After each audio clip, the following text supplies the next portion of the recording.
Selamat pagi semua, apa kabar? Sehat-sehat semua kan? Lama ya kita bekerja di rumah, sudah sebulan lebih. Oke, baik, yang penting sehat, semangat, dan bahagia semua ya. Oh ya, saya baru sekali ini ya masuk di kelas jurnalisme pembangunan. Tapi saya kira banyak di antara kalian yang sudah kenal saya kan? Oke, barangkali tidak ada yang belum kenal, saya perkenalkan diri. Nama saya Sutrisna Rianto di KPM. Ini nomor-nomor saya, Anda bisa lihat. Anda juga bisa menghubungi saya lewat media-media sosial, ada di situ semua situsnya.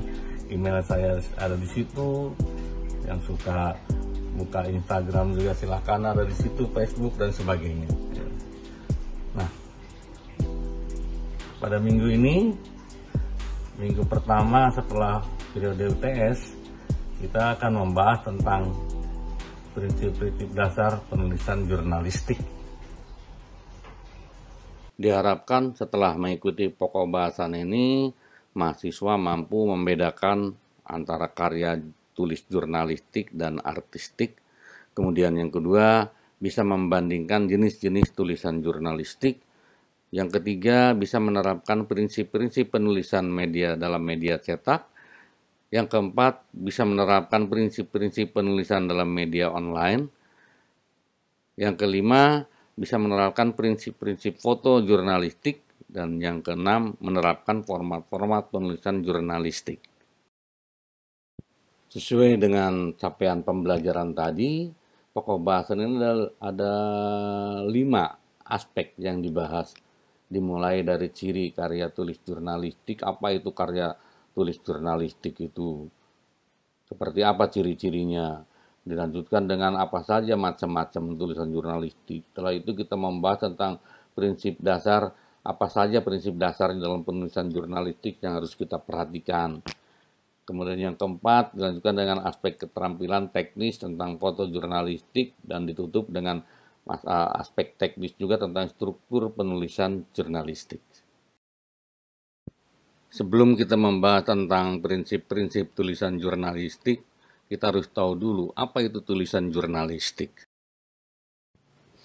Di sini ada 2 contoh media, Kompas, dan di sebelah kanannya ada Banjarmasin Post.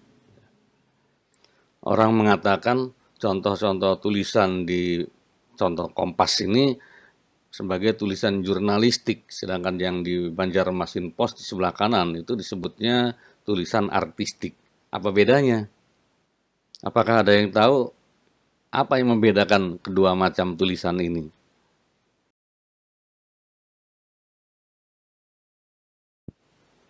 Inilah yang membedakan kedua macam karya di media massa, ya, antara karya jurnalistik dan karya artistik.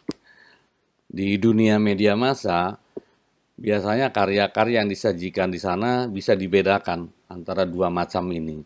Baik itu tulisan, apakah itu video, apakah itu rekaman audio, dan karya-karya lain yang disajikan. Ada 11 perbedaan di sini antara karya jurnalistik dan karya artistik.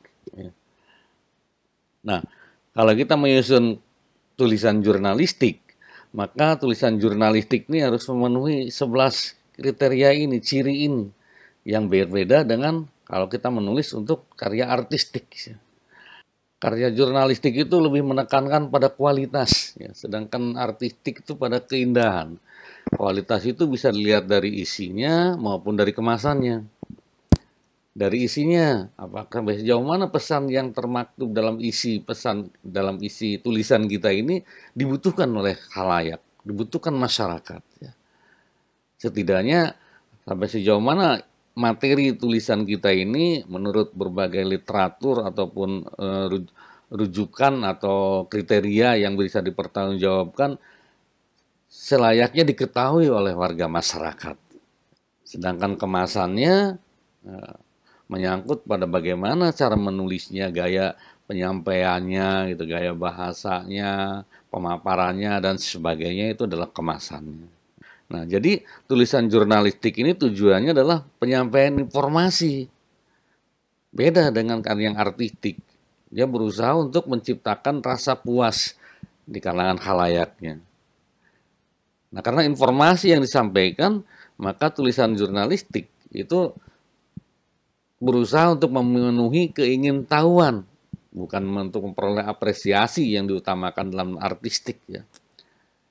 Dalam cara pemasarannya, cara pemaparannya juga improvisasinya tidak sebebas seperti dalam tulisan artistik ya.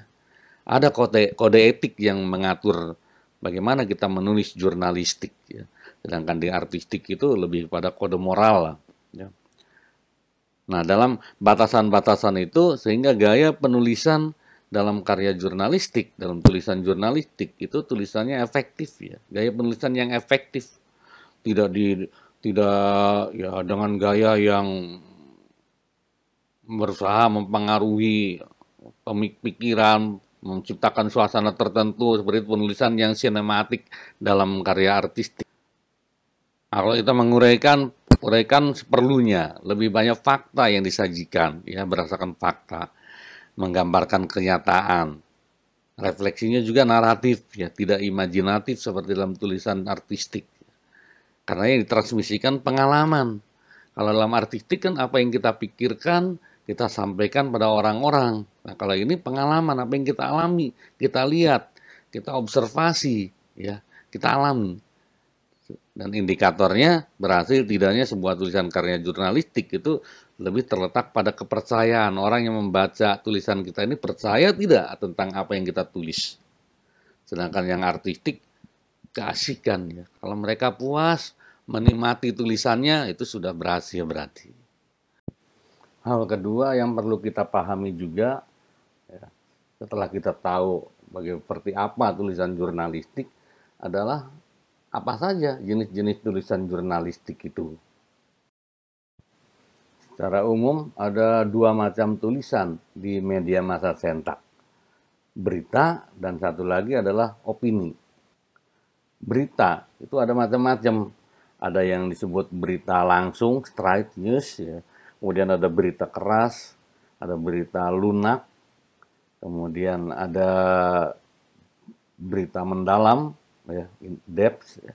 Ada interpretative news, ya, berita dengan interpretasi, kemudian juga ada investigation news, ya.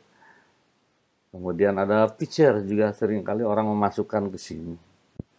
Untuk tulisan opini, secara garis besar ada dua macam opini di media massa cetak ini, yaitu opini publik, yang satu lagi ada opini medianya, yang sering disebut desk opinion ini. Masing-masingnya ada macam-macam. Ya.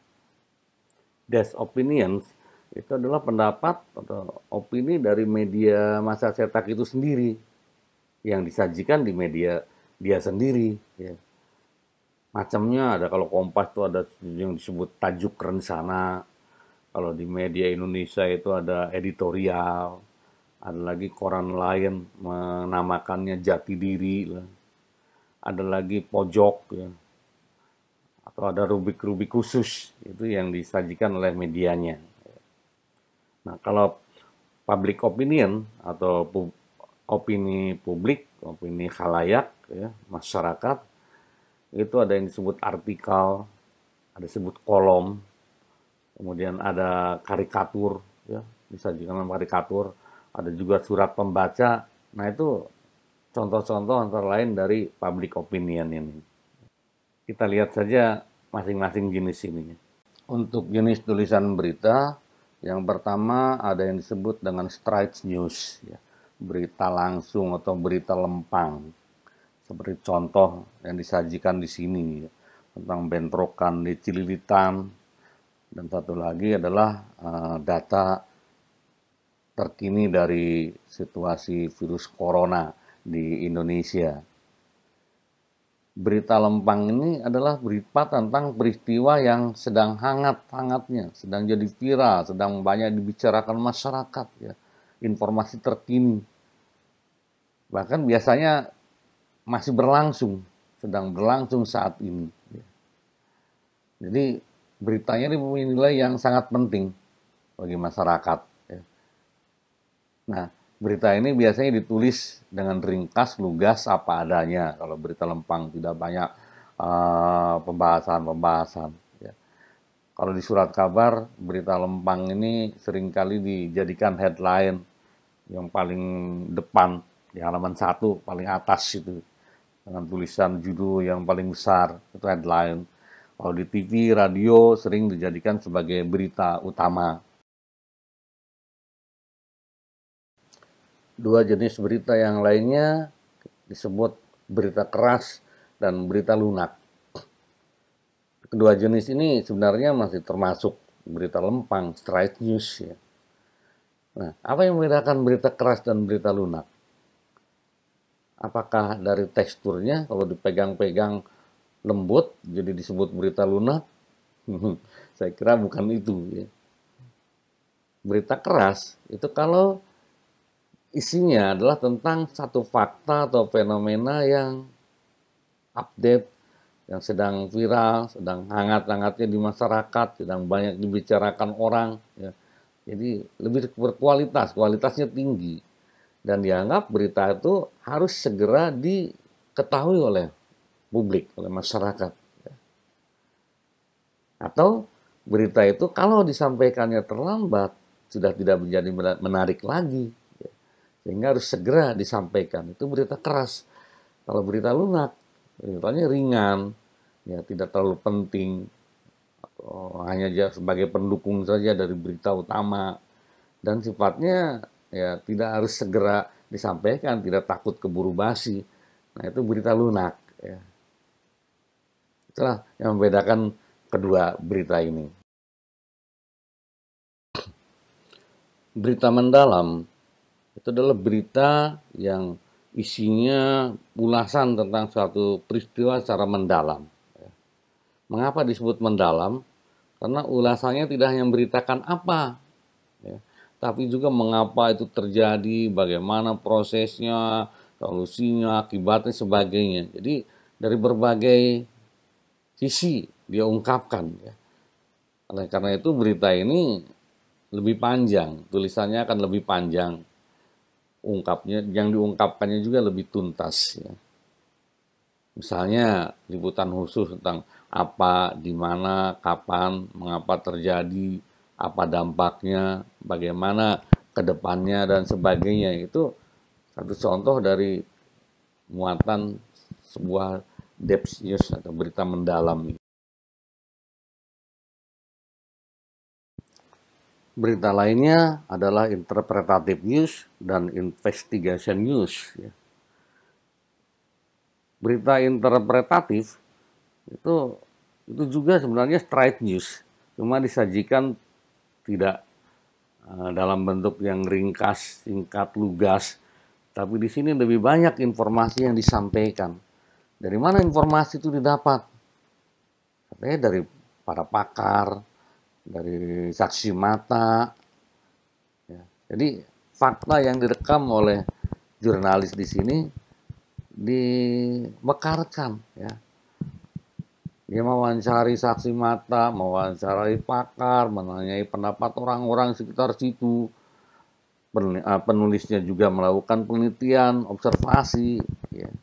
Dia juga mencari literatur-literatur yang relevan dengan itu dan sebagainya. Itu semua ditulis, tetapi tetap pengembangan ini tetap penekanannya pada fakta. Ya. Tidak keluar dari sana. Tidak menonjolkan opini dari penulis. Itu interpretative news.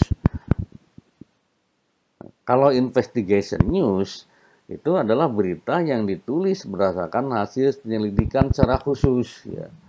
Misalnya penulis melakukan satu kegiatan penelitian, hasil penelitian ini pengamatan, penelitian atau polling atau apa ditulis ya di media. Ini juga beritanya biasanya panjang. Misalnya ya, yang sering kita temukan bagaimana seorang wartawan yang ingin membongkar suatu kasus dari praktek-praktek yang menyimpang biasanya. Ya. Dia telusuri kasus itu, ya hasilnya dia tuliskan. Itu tadi bentuk-bentuk tulisan dari berita, ya, jenis-jenis berita. Untuk tulisan opini, sebagaimana tadi disebutkan, ada dua macam opini. Yang satu opini publik, yang satu adalah opini medianya atau desk opinion. Ya. Nah, salah satu opini media adalah tajuk atau editorial. Di Kompas namanya tajuk, kalau di media Indonesia editorial. Apa itu tajuk atau editorial ini? Kalau dari sisi bentuknya, tajuk atau editorial ini adalah satu artikel pendek sebagai induk karangan atau jati diri atau identitas dari media massa yang bersangkutan. Jadi isinya adalah sikap, opini, pemikiran, visi, dan penilaian media itu tentang berbagai masalah aktual yang sedang berkembang di masyarakat. Untuk apa media ini menulis? Di sini ada tiga fungsi yang utama. Ya. Yang pertama menjelaskan berita. Ya. Tentu saja penjelasan ini secara subjektif dari pandangan media yang bersangkutan. Ya. Ya kemudian yang kedua mengisi latar belakang.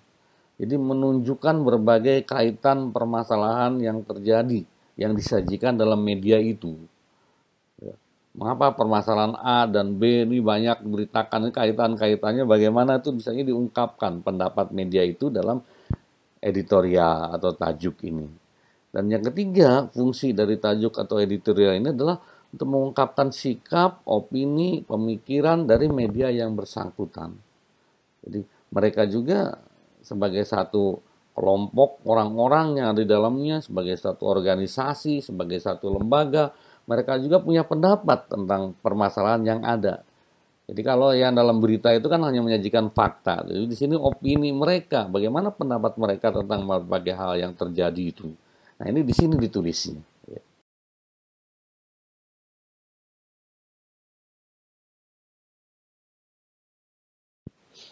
Jenis tulisan opini yang lain, misalnya pojok dan rubrik khusus. Pojok itu biasanya berisi tulisan singkat, seringnya kritik. Tulisan itu berisi kritik. Mungkin hanya satu kalimat biasanya, tapi diungkapkan secara nyeleneh. Nah, Mang Usil misalnya, itu satu pojok di Kompas, Nama Mang Usil ini cukup beken di zamannya. Komentarnya nyeleneh, seringkali menohok begitu ya, membuat orang tercengang, mengagetkan. Itu Mang Usil. Nah, jenis yang lain kalau rubrik khusus adalah satu ruang yang disediakan secara khusus untuk perbincangan tertentu. Biasanya sifatnya konsultasi. Apakah itu konsultasi kesehatan, ada juga kontak jodoh ya, rubrik jodoh dan sebagainya. Itu adalah contoh-contoh rubrik khusus yang disediakan oleh media massa cetak. 4 tulisan yang baru saja dijelaskan tadi dalam 2 slide yang terdahulu itu adalah tulisan tentang opini media, desk opinion. Nah, jenis opini yang kedua adalah opini publik, opini khalayak. Misalnya di sini 2 contoh, kolom dan artikel. Banyak pihak yang menamakan keduanya, kolom dan artikel sama saja. Tapi pada prinsipnya kolom tuh biasanya isinya adalah rubrik khusus untuk para pakar. Untuk mereka menyajikan tulisan pendek tentang pendapat subjektifnya, pendapat dia. Mengapa corona sampai merebak di Indonesia? Itu contohnya ya. Itu terhadap satu masalah. Itu pendapat itu dituliskan dalam kolom. Nah, tentu saja namanya tidak selalu kolom, ada juga surat kabar Republika misalnya menamainya resonansi. Kemudian di Kompas ada namanya asal usul dan mungkin di media-media cetak yang lain itu namanya bisa berbeda. Ya. Yang kedua, ini artikel. Ini sisi intelektualnya yang menonjol di sini. Jadi tulisan ini disusun, disampaikan dalam menyajikan gagasan yang disampaikan secara sistematis dengan kajian yang logis. Itu adalah ciri-ciri, sebagian dari ciri-ciri tulisan keilmiahan. Ya. dari dunia ilmiah. Nah, ini yang artikel.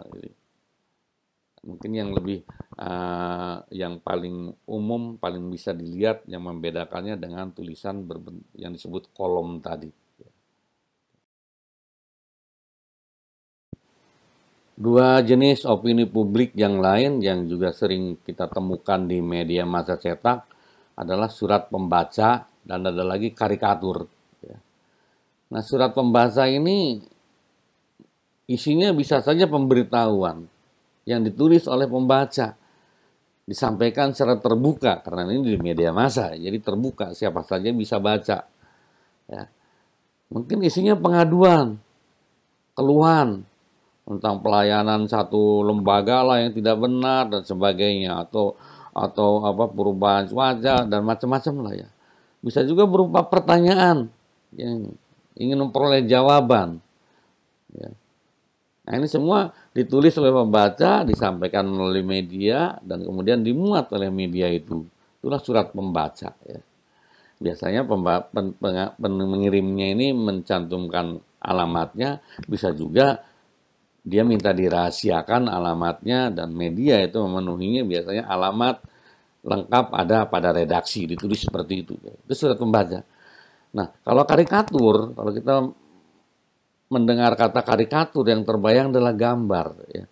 Padahal karikatur itu tidak selalu gambar, banyak juga tulisannya. Seperti karikatur Timun di Kompas ini, ya. Itu banyak tulisannya. Tulisannya itu bergaya segar, humor, ya. Tetapi ada banyak syarat dengan kritik.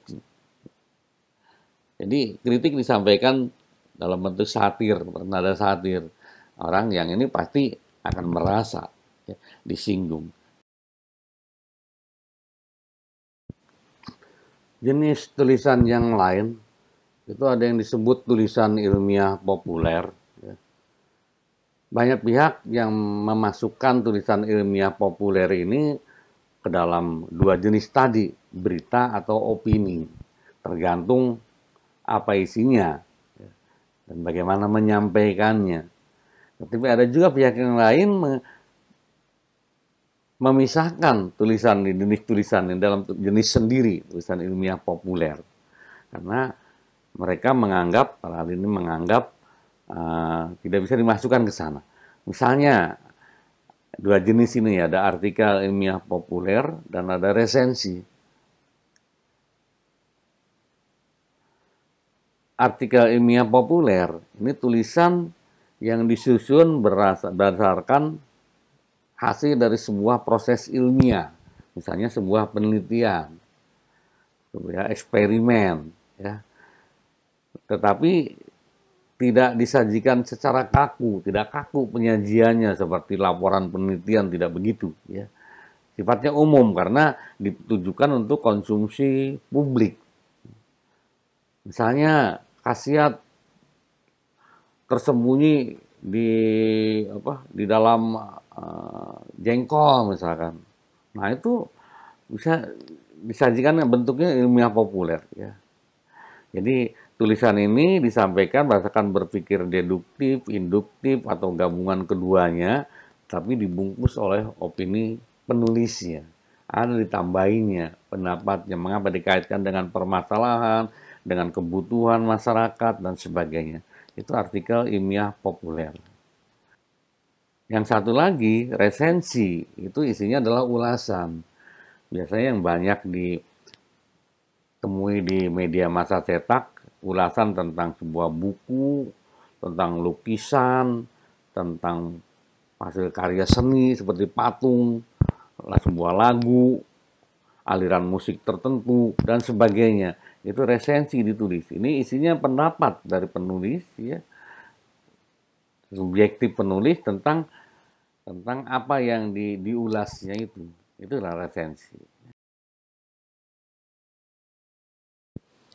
Karakteristik tulisan jurnalistik dan jenis-jenis tulisan jurnalistik yang baru saja kita bicarakan tadi adalah dua hal yang mendasar yang perlu kita ketahui kalau kita ingin membuat suatu tulisan jurnalistik. Nah, Hal yang berikutnya yang perlu juga kita pahami, ketika kita akan mulai menulis tulisan jurnalistik, kita perlu mengetahui prinsip-prinsip yang harus kita perhatikan dalam menyusun tulisan tersebut.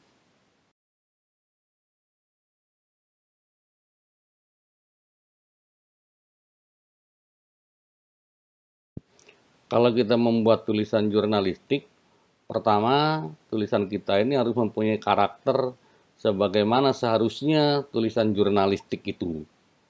Kemudian yang kedua, format tulisan kita ini bisa pilih salah satu jenis dari sekian macam tulisan jurnalistik, apakah itu berita maupun opini.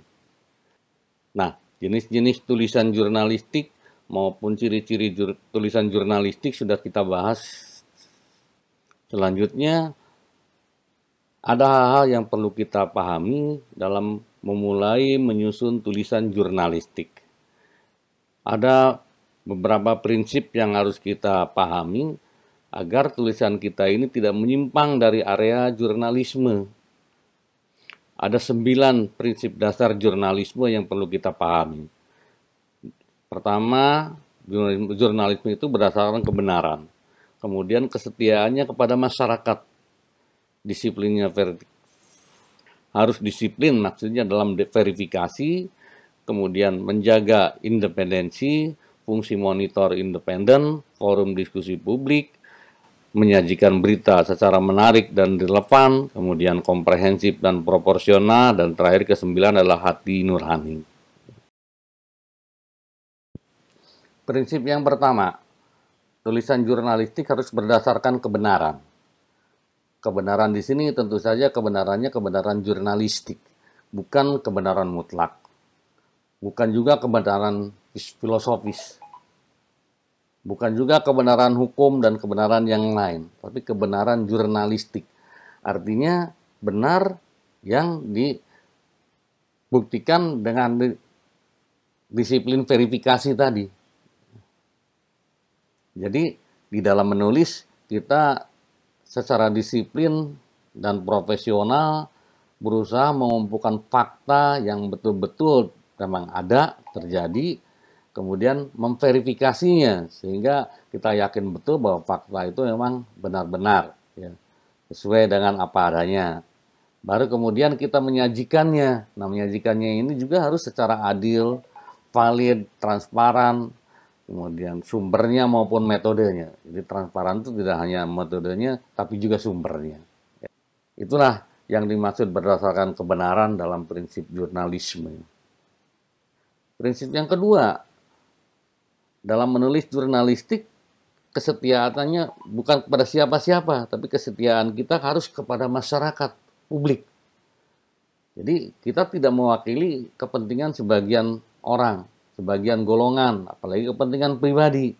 Kepentingan publik harus berada di atas segala-galanya. Maka dalam tulisan kita harus menyajikan gambarannya itu secara representatif dari semua kelompok. Tidak hanya mengangkat kepentingan 1-2 kelompok saja, tapi dari semua kelompok. Artinya publik. Itulah kesetiaan kita kepada publik, di situ maksudnya. Prinsip yang ketiga adalah disiplin verifikasi. Tulisan jurnalistik bukan propaganda, bukan juga fiksi atau hiburan. Tapi tulisan jurnalistik adalah menekankan kepada kebenaran, ya, menyampaikan fakta, informasi, dan sifatnya supaya orang-orang mengetahui dan percaya itu. Oleh karena itu, dalam menulis jurnalistik, seorang penulis harus banyak mencari tahu, mencari saksi, mengumpulkan sebanyak mungkin sumber, meminta komentar berbagai pihak, ya, dari berbagai sisi, dan sebagainya. Artinya, seorang penulis secara konsisten terus menguji informasi sampai dia yakin bahwa memang informasi itu adalah benar tadi, benar secara jurnalistik tadi. Nah, dalam menguji ini juga harus menggunakan pendekatan yang transparan. Bukti-bukti yang transparan, bisa dibuktikan oleh orang lain, bisa dilihat orang lain. Tidak bias, baik secara pribadi maupun budaya. Jangan membawa nilai-nilai budaya untuk menilai bukti. untuk mengumpulkan bukti. Nanti akan terarahkan hanya bukti-bukti tertentu aja yang sesuai dengan nilai-nilai yang kita punya, yang kita angkat. Yang lainnya akan luput. Itu berbahaya. Ya. Nah, itu 3 prinsip yang pertama. Menjaga independensi merupakan prinsip keempat yang harus kita pegang di dalam menyusun tulisan jurnalistik. Ya. Kemandirian itu dasarnya adalah usaha kita untuk menjaga independensi. Itu merupakan syarat dasar dalam jurnalisme. Seorang jurnalis terus mandiri, tidak tergantung pada pihak-pihak lain, tidak berhutang pada siapapun, sehingga dia bisa menulis tulisannya, menyusun tulisannya secara objektif, dalam menilai fakta objektif, dalam melakukan verifikasi juga objektif, kemudian dalam menuliskannya, menyajikannya juga objektif. Itulah landasan dari keandalannya. Objektif itu apa? Menurut Westerthal ya tahun 1983, yang disebut objektif itu ada 2 yang menentukan, faktual dan imparsial. Faktual itu artinya benar dan relevan. Kemudian yang imparsial itu artinya seimbang dan netral. Nah, itu dasar, ya, sangat mendasar. Itu bisa dicapai melalui kemandirian jiwa dan pikiran ya di dalam menjadi objektif tersebut. Prinsip berikutnya adalah jurnalisme harus menjaga fungsi sebagai monitor independen, pemonitor independen. Media, jurnalis itu punya suatu kekuatan ya, punya kapasitas yang besar untuk menjadi pengawas. Bagi siapa? Bagi kekuasaan, ya. Bagi lingkungan, bagi masyarakat. Ya. Jadi melalui tulisannya, seorang jurnalis itu bisa mempengaruhi publik. Jadi kita ingat, kalau kita menyusun tulisan jurnalistik, kita harus ingat bahwa tulisan kita ini bisa mempengaruhi orang-orang yang membacanya nanti. Nah, di dalam fungsi monitor ini, kita harus menjaga kebebasan kita sebagai pengawas tadi. Ya. Jadi, tidak kita memonitor dari satu sudut pandang, satu kepentingan tertentu, tidak. Terus tadi independensi tetap dijaga, juga di sini ada kaitannya. Ya. Tidak merendahkan penggunanya. Apalagi kita tidak mengeksplor sesuatu untuk tujuan-tujuan komersial sekedar itu. Itu berbahaya. Yang keenam, kita juga harus sadar bahwa media itu merupakan forum diskusi publik. Ya. Merupakan ruang diskusi publik. Artinya media itu mencerminkan opini yang ada di masyarakat, mencerminkan pendapat-pendapat, mencerminkan pemahaman-pemahaman, mencerminkan keterampilan-keterampilan yang ada. Ya. Jadi segala sesuatu yang disajikan harus didasari fakta, bukan prasangka, bukan anggapan. Nah, ini ruang publik.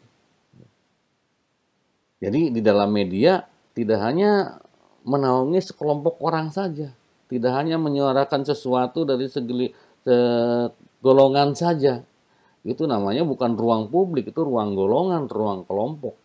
Tapi kalau ini sebagai ruang publik, maka harus mewakili berbagai sudut pandang dan kepentingan. Meskipun demikian ya, tetap itu harus dalam konteksnya. Apa yang kita tulis ya dalam konteks tulisan kita, tidak kemana-mana.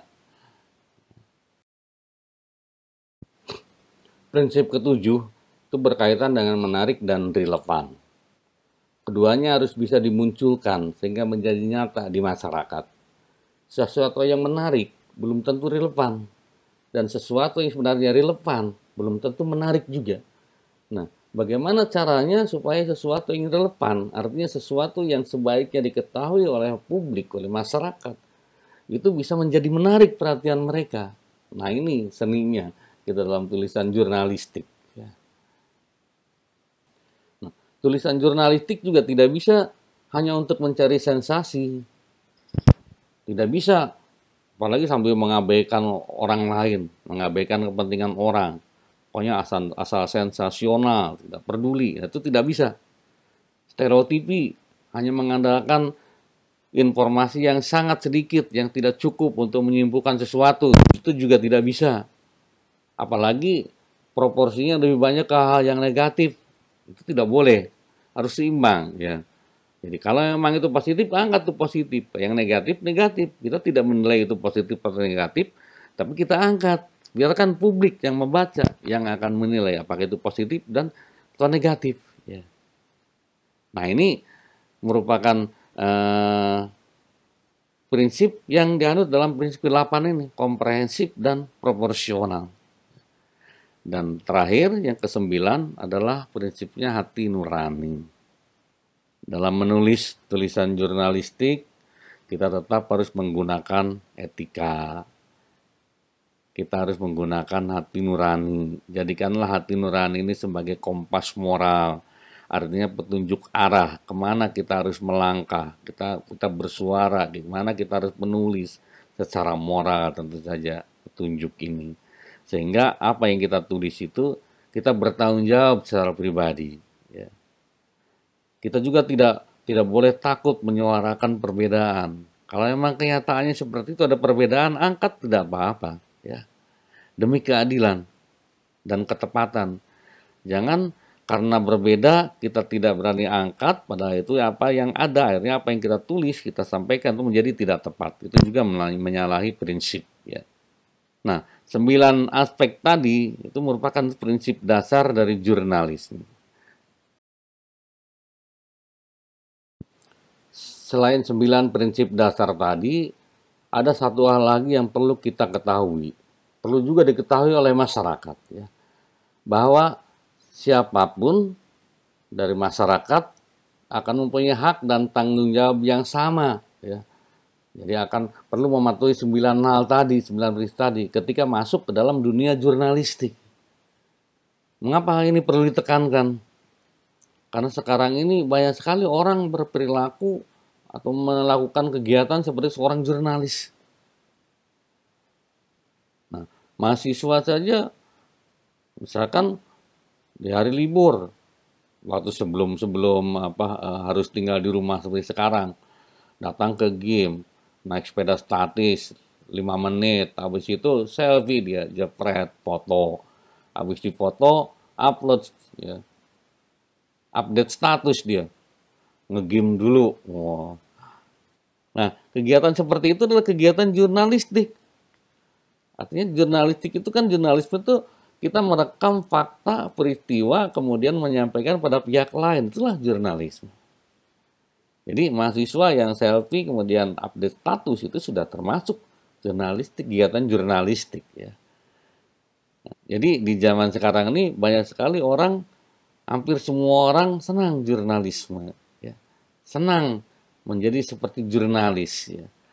Tapi tentu saja motif dan niat, kemudian mekanismenya berbeda. Dua hal itu membedakan jurnalis-jurnalisan tadi dengan jurnalis yang sebenarnya. Kalau jurnalis yang sebenarnya, dalam jurnalisme yang sebenarnya, motif dan niatnya itu adalah untuk memberikan informasi yang dibutuhkan oleh masyarakat. Nah, kalau contoh mahasiswa tadi, dia tidak menyampaikan informasi yang dibutuhkan. Ngapain? Siapa orang yang membutuhkan gambar dia sedang naik sepeda statis? Tidak ada kan? Hanya dia, tapi dia ingin eksis. Ya, itu beda motifnya. Yang kedua, mekanismenya. Kalau dalam jurnalisme, mekanisme itu secara sadar, sistematis, itu melakukan verifikasi. Ya. Dalam menghasilkan kebenaran fungsional tadi, kebenaran jurnalistik tadi. Ya. Jadi tidak hanya sekedar untuk menarik atau informatif. Ya. Jadi ada hal yang esensial tentang kebenaran tadi. Ya.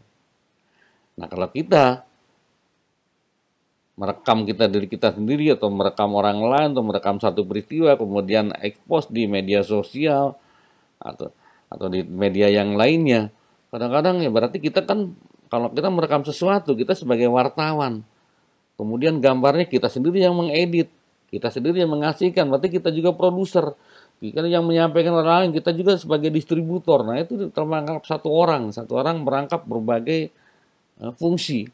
Nah, kalau dalam jurnalisme media massa misalnya, itu masing-masing punya fungsi-fungsi yang dipegang atau ditentukan oleh orang-orang yang berbeda-beda. Ya.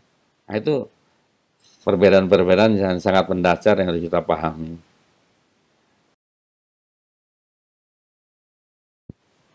Tambahan aspek ke-10 tadi muncul karena perkembangan teknologi informasi dan komunikasi, terutama dalam media online, khususnya tentang media online. Media online ini muncul sebagai satu teknologi baru yang secara fisik, prinsip maupun mekanismenya berbeda dengan media-media konvensional yang sudah ada. Oleh karena itu, di samping memahami 9 prinsip dasar jurnalisme tadi, ketika kita menulis tulisan jurnalistik, kita juga perlu mengetahui atau di pengetahuan kita perlu ditambah tentang prinsip-prinsip dalam jurnalisme online. Ya. Ada 5 prinsip dasar dalam jurnalisme online yang bisa disingkat dengan istilah BASIC, ya. BASIC. B itu adalah brevity, A-nya itu adaptability, S-nya itu scalability, I-nya itu interactivity, C-nya itu community and conversations. Brevity artinya ringkas. Maksudnya tulisan kita untuk media online itu tulisannya harus singkat, padat, dan jelas. Jangan terlalu panjang, jangan bertele-tele. Banyak pihak, terutama di lembaga-lembaga, kantor-kantor, organisasi-organisasi yang sekarang banyak juga menggunakan media online, itu bersikap istilahnya software. Yang bagaimana software itu? Itu memperlakukan untuk keperluan media cetak digunakan untuk media online. Artinya, kalau satu organisasi punya satu teks, satu tulisan yang untuk media cetak, kemudian dia muat juga dalam media online. Padahal seharusnya ketika tulisan untuk media cetak itu dimuat di dalam media online, terus diubah formatnya berbeda dan sebagainya, ya, mengikuti prosedur-prosedur, prinsip-prinsip sebagaimana media online. Itu yang benar harus begitu. Mengapa tulisan kita harus ringkas? Karena dari hasil-hasil penelitian menunjukkan bahwa membaca online itu umumnya 25% lebih lambat dibandingkan dengan membaca dari media cetak. Mengapa ini terjadi? Itu akibat dari resolusi, perbedaan resolusi. Di media online resolusinya sekitar 72 titik per inci, ya. Itu lebih rendah dibandingkan dalam media cetak misalkan yang 150 sampai 300 titik per inci. Sehingga untuk membacanya itu perlu ya usaha lebih besar lah, lebih lama, ya. Ditambah lagi media online itu kan biasanya ditampilkan dalam proyeksi yang mengeluarkan sinar yang membuat mata silau. Itu juga bisa membuat membaca menjadi lebih cepat capek, ya. Alasan lain tentang tulisan yang ringkas ini supaya tidak membosankan dan efektif dalam menggunakan bandwidth, ya. Jadi kita tidak boros bandwidth. Kemudian kalau yang pendek-pendek ini kan orang tidak bosan karena yang membacanya lebih lambat tadi, kalau panjang-panjang tulisannya kan cepat bosan, ya. Sebagaimana saya katakan tadi, media online ini adalah teknologi baru yang berbeda dengan teknologi-teknologi yang sudah ada sebelumnya. Sehingga prinsip yang kedua dalam jurnalisme online ini adalah adaptability. Perlu penyesuaian terhadap hal-hal yang baru tadi. Penyesuaian apa? Ketika kita menulis untuk media online, kita perlu paham apa itu hypertext, audio, video, animasi, blog, email, live chat, mapping, video, audio, foto, software editing, media sosial, web, blog, dan sebagainya yang tidak perlu kita pahami ketika kita menulis untuk media cetak. Nah, penguasaan kita terhadap hal-hal baru tadi membuat kita memberi kemampuan kepada kita untuk menyajikan tulisan kita secara lebih variatif, secara lebih sesuai formatnya. Misalnya, statistik bisa disajikan dalam grafis, Sesuatu yang sifatnya instruksional atau menggajarkan orang untuk melakukan sesuatu bisa kita sajikan dalam bentuk video. Berita juga bisa dispesifikan ke lokasi khalayak, karena khalayak itu membaca tulisan online itu dari mana saja, dari tempat dia berada. Ya. Sehingga bisa lebih dispesifikan ke hal-hal yang lebih dekat ke lingkungan dia. Huruf S dalam kata basic sebagai prinsip dari jurnalisme online itu adalah scannability. Artinya di sini setiap audiens, setiap khalayak media online itu berorientasi tugas. Maksudnya khalayak media online itu sebelum dia masuk ke media online dia punya kebutuhan. Dia sudah menetapkan akan mencari sesuatu, satu topik. Kemudian dia melakukan browsing, mencari sana kemari sampai menemukan apa yang dia cari. Ya. Itu yang disebut scannability. Makanya kita mengenal banyak macam-macam mesin pencari, yaitu website yang mengumpulkan dan mengorganisasi konten dan dari internet. Ya. Misalnya saja yang paling populer itu di kita Google, ada Bing, Yahoo, Ask.com, DuckDuckGo, Yandex, dan sebagainya. Ya, itu adalah mesin pencari. Banyak pilihan mesin pencari yang digunakan. Tapi yang paling penting bagaimana implikasi prinsip scannability ini kepada kita yang akan membuat tulisan jurnalistik online. Nah, kita harus berusaha meningkatkan, ya, meningkatkan istilahnya SEO di sini, ya, untuk meningkatkan ranking website kita supaya kalau orang men-scan tentang misalkan tentang satu topik, nah kebetulan tulisan kita tentang topik itu langsung terangkat tulisan kita di situ, ya. Jadi tidak ngumpat, kalau perlu paling depan terangkat sehingga itu yang paling duluan diklik oleh khalayak. Nah, itu prinsip scannability.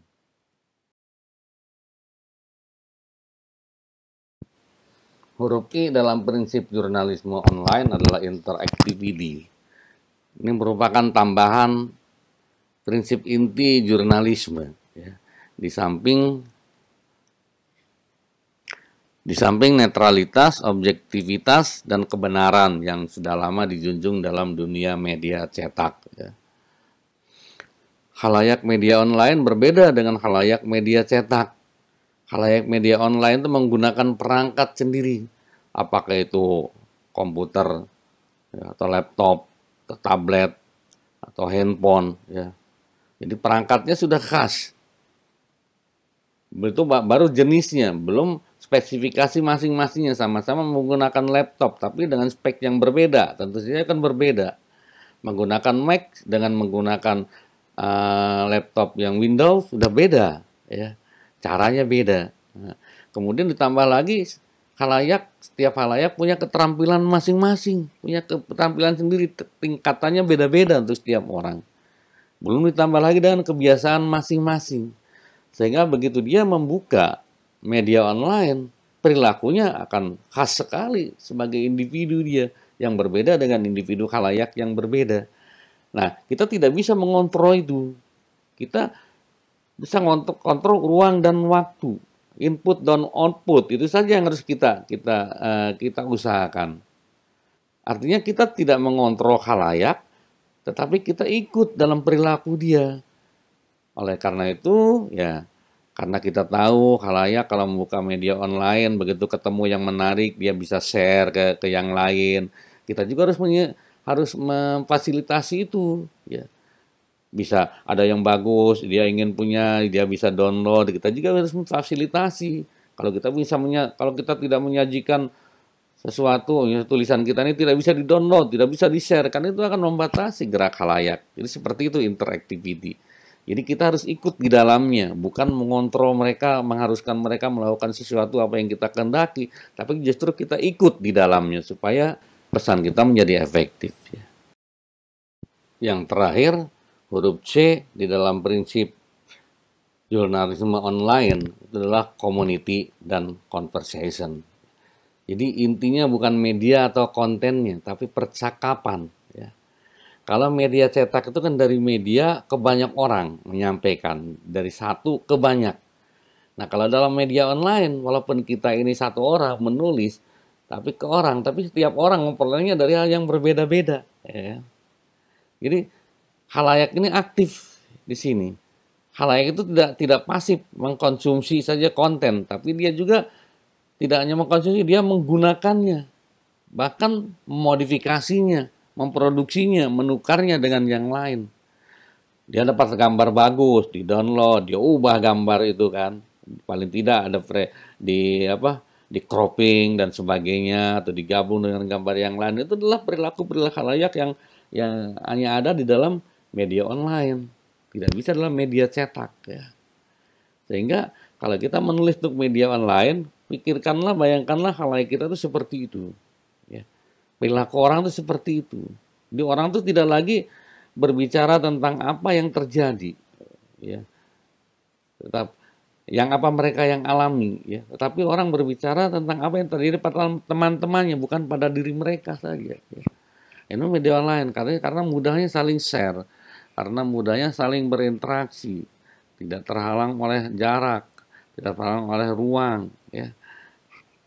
Jadi dimanapun, di ujung dunia tetap aja sepanjang dia bisa berakses internet, bisa saling berhubungan. Ya. Sehingga ya itulah dari kita mana kemana, dari orang ke orang, jadi satu persatu. Ya. Itu prinsip yang harus kita pahami, yang terakhir ini. Tadi kita sudah membahas apa itu tulisan jurnalistik, seperti apa ciri-cirinya, ya. Kemudian jenis-jenis tulisannya apa saja, dan terakhir tadi prinsip-prinsip dasar yang harus kita patuhi, kita perhatikan dalam menyusun tulisan jurnalistik. Ya. Sekarang kita simak, ada dua hal yang perlu juga kita kuasai yang sangat menunjang untuk keperluan kita dalam menyusun tulisan jurnalistik. Yang pertama adalah tentang foto jurnalistik. Foto dan teks adalah dua komponen yang saling mendukung dalam sebuah tulisan jurnalistik. Apa itu foto? Lebih spesifik lagi, apa itu foto jurnalistik? Fotografi itu terdiri dari dua kata, foto dan grafi. Foto itu artinya cahaya, grafi itu artinya menulis. Sehingga fotografi itu menulis cahaya. Atau karena yang dihasilkannya gambar, menggambar cahaya. Atau lebih tepatnya, merekam gambar melalui media kamera dengan bantuan cahaya. Nah itulah arti fotografi. Sekarang, apa bedanya fotografi yang untuk dokumentasi biasa dengan fotografi jurnalistik? Ada 8 perbedaan yang bisa Anda baca di sini. Ya. Yang jelas foto jurnalistik itu merupakan usaha komunikasi, mengkomunikasikan pesan melalui foto. Jadi foto yang kita tampilkan itu adalah pesan sendiri, menyampaikan suatu pesan. Ya. Kemudian yang kedua, mediumnya itu media cetak dan televisi. Sekarang berkembang lagi juga internet ya. Itu biasanya foto jurnalistik menggunakan medium itu, menyampaikan pesannya tadi.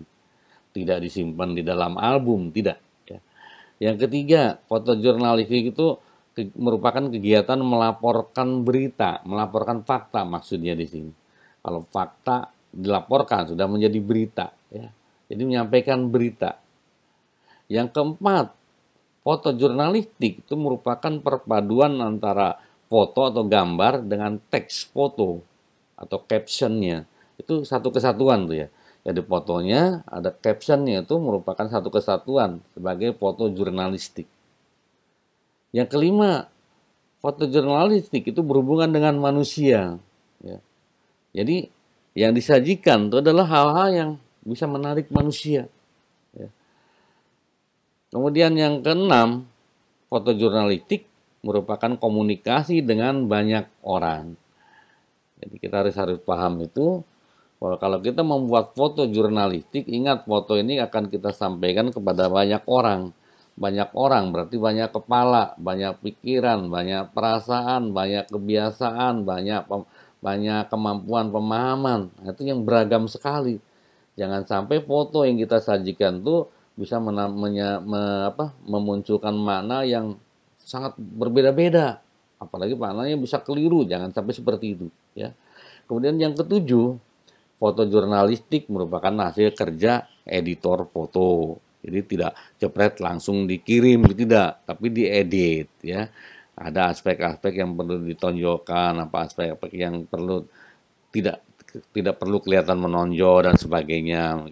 Dan yang terakhir yang kedelapan, foto jurnalistik tujuannya menyampaikan informasi kepada publik ya, bukan informasi kepada seseorang, bukan informasi pada teman-teman saja kita seperti dalam grup WhatsApp, bukan itu. Yang foto yang dikirim dalam grup WhatsApp itu bukan foto jurnalistik ya, karena disampaikan hanya untuk ya geng kita, tidak untuk publik ya. Itu pengertian foto jurnalistik. Seperti contoh dalam foto ini karyanya Solihuddin ya. Ini dia mengabadikan sebuah truk militer yang terbalik karena ditumpangi oleh ratusan supporter Persebaya. Banyak sekali yang naiknya di situ ya. Supporter Persebaya. Nah, foto ini pernah memenangi World Press Photo itu tahun 1996 untuk kategori Spot News ya, single.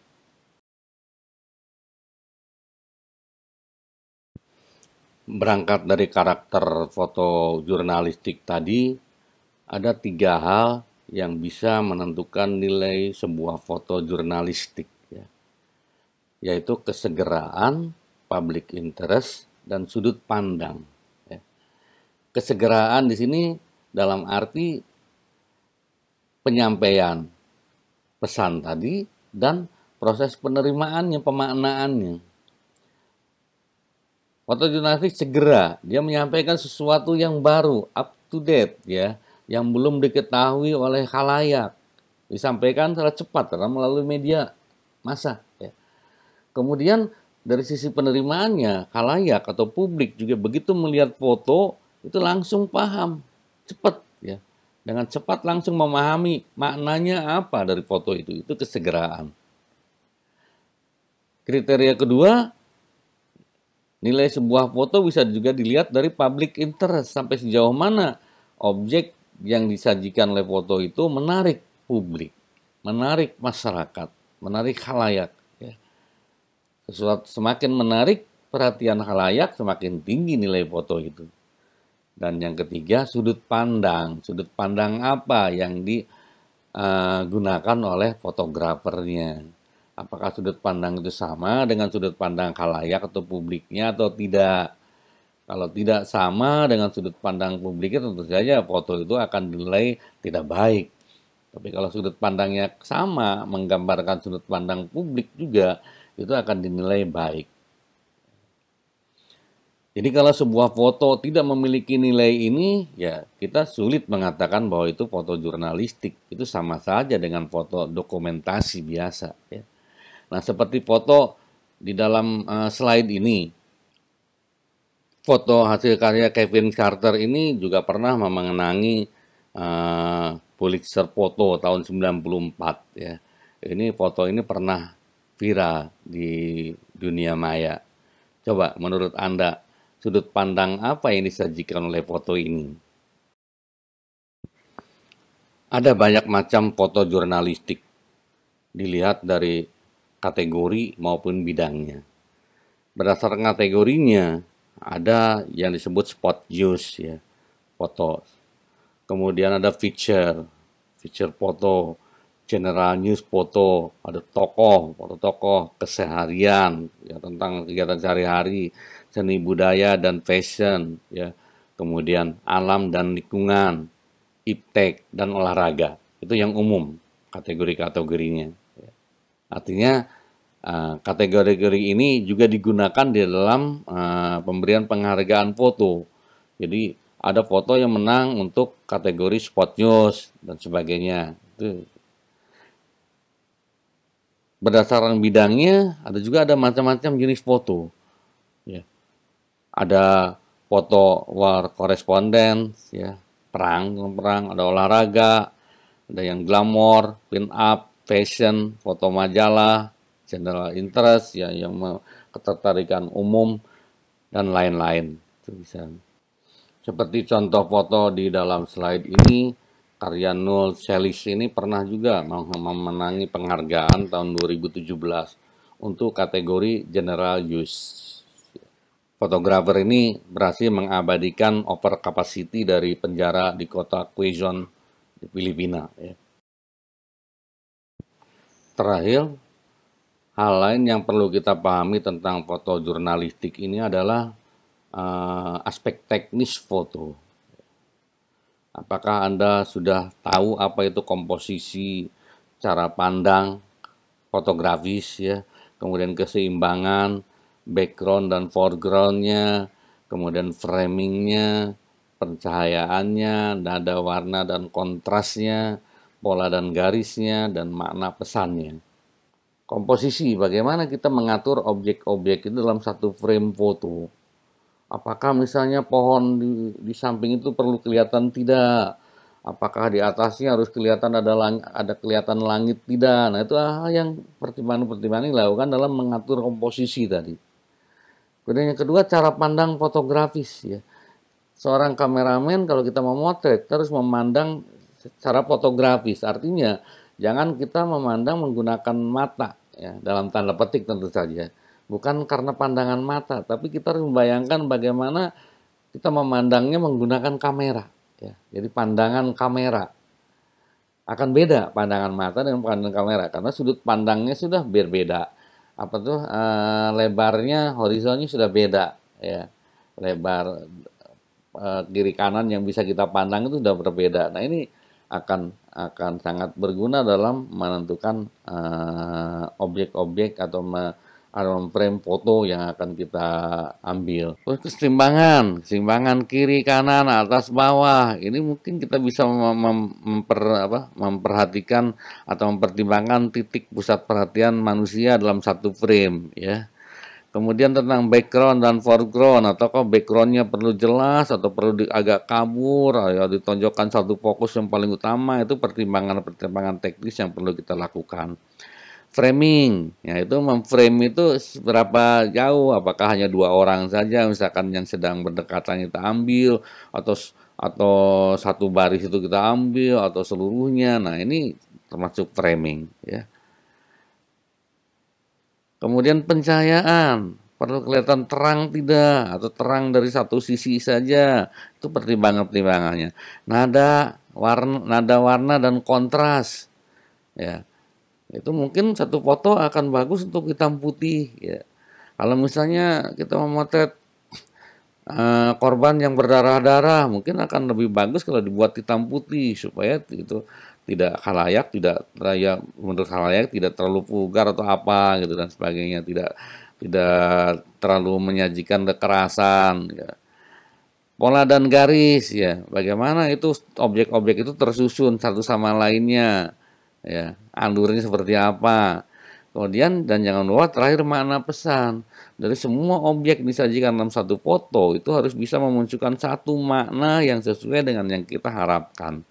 Nah, itu gunanya semua hal ini dipertimbangkan, ditata, dirancang yang bagus.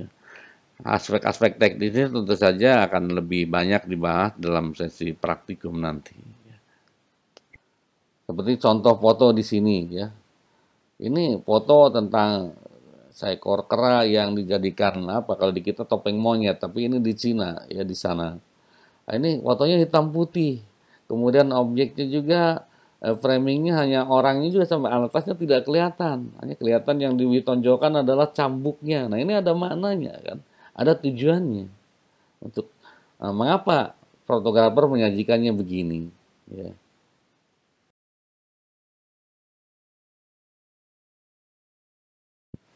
Di samping tentang foto jurnalistik tadi, aspek teknis lain yang perlu juga kita pahami pada saat kita menulis tulisan jurnalistik itu adalah struktur tulisan jurnalistik.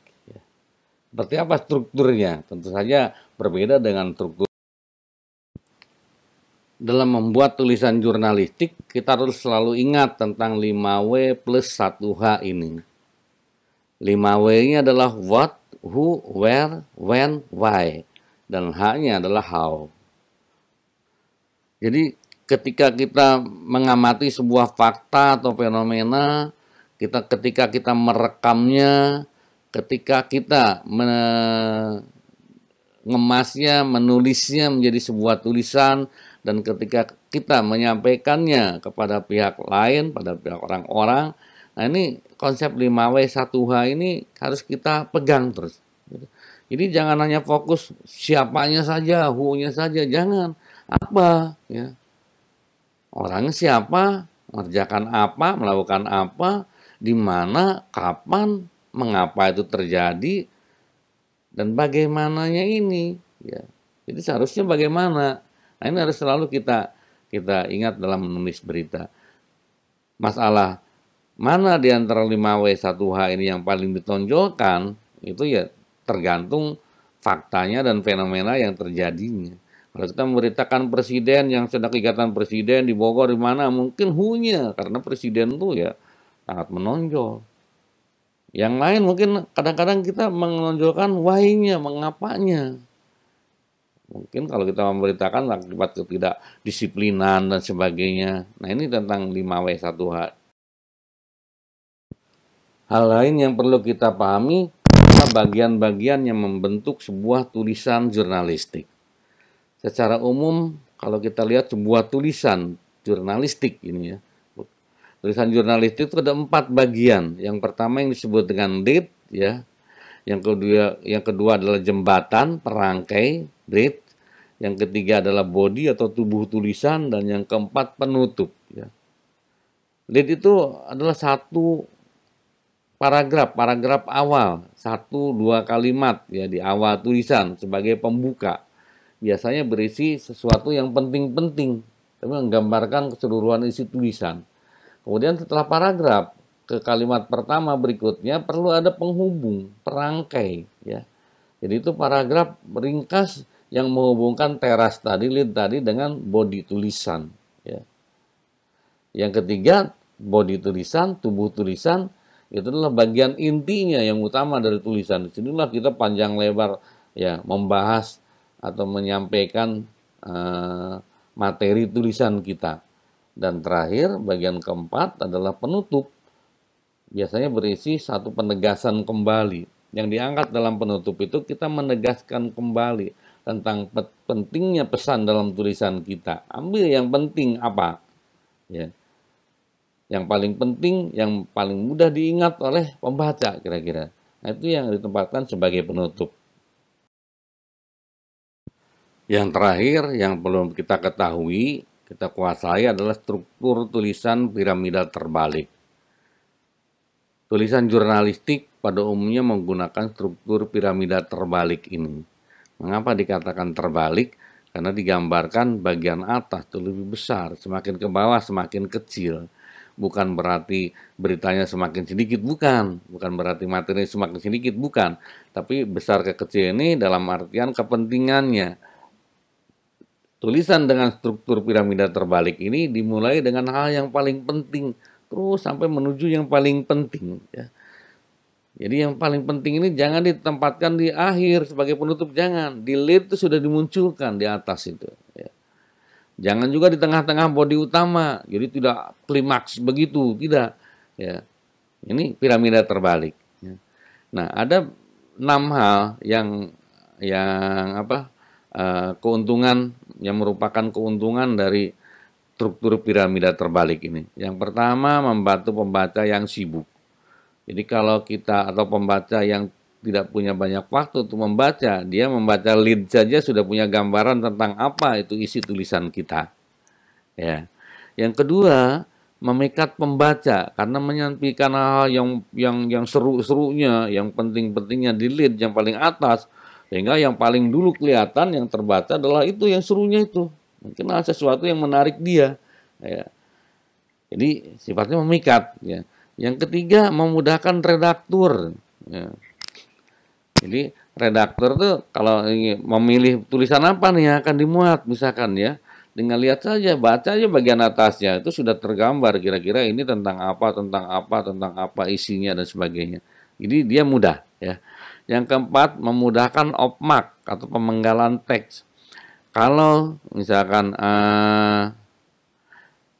sebuah tulisan akan dimuat di media massa cetak, ternyata paling panjang. Nah, gampang saja, tinggal potongnya dari yang paling bawah. Mulai dari yang paling bawah terus makin ke atas. Karena apa? Karena yang paling bawah sudah pasti yang paling tidak penting. Yang kelima, memudahkan arsip. Pengarsipannya lihat ya, topiknya, subjeknya akan kelihatan di atas, bagian atas tulisannya. Karena yang paling penting ditaruh di atas. Dan yang terakhir, yang keenam, menghemat biaya. Jadi kalau biaya, mungkin waktu juga, tenaga juga ya, terbatas, ya tidak usahlah sampai ke rincian yang pelengkap-lengkap. Rincian utamanya sudah cukup ya. Tapi kalau kita leluasa, waktu, tenaga, biayanya cukup, sampai rincian yang pelengkap pun kita naikkan, kita angkat, bisa. Gitu. Jadi lebih hemat. Sekian sesi kuliah kita kali ini. Terima kasih atas perhatian Anda semua. Semoga kita bisa bertemu lagi pada kesempatan yang akan datang.